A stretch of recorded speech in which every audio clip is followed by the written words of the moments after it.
Ano ang pinakamabuting bagay na ginawa sa'yo ng isang tao na never mong nakalimutan? Siyempre napakadami, no? Ahirap mag-pinpoint. Of course, yung parents, madami nagawang all the good things. Pero a good story that I could share really of one of the best specific gesture na naipakita sa akin ng isang tao. Nung college, syempre I was a student artist. Nagpa-perform kami sa iba't ibang lugar.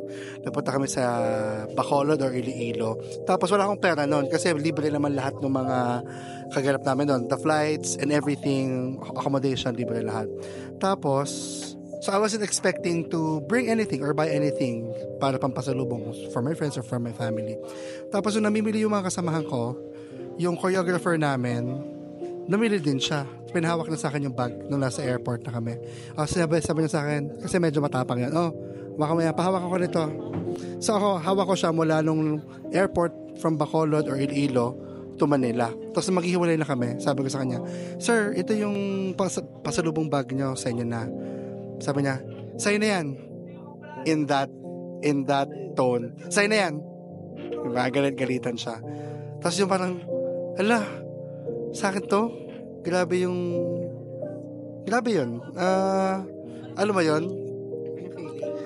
Feeling ko noon parang siyang angel. Parang siyang biglang, yung angel ba talaga, yung isang angel na not the typical angel that you would know. Siyempre, matapang siya, yung facade niya, lagi siyang galit. Pero yung gesture na yon, naramdaman ko na how much he appreciates me and how much he values me as part of the group. And ayaw niya ako ma-left out during that time na when everyone else is doing the same thing, nagbimili sila, tas ako not doing anything pero okay na naman sa akin. I don't really feel na I'm behind o kawawa ako. Na-feel ko lang noon, sige, okay lang naman, tanggap ko yan. Pero naramdaman niya yon and pinaramdam niya sa akin na I'm deserving of that love. So shout out kay Sir Rodel Fronda.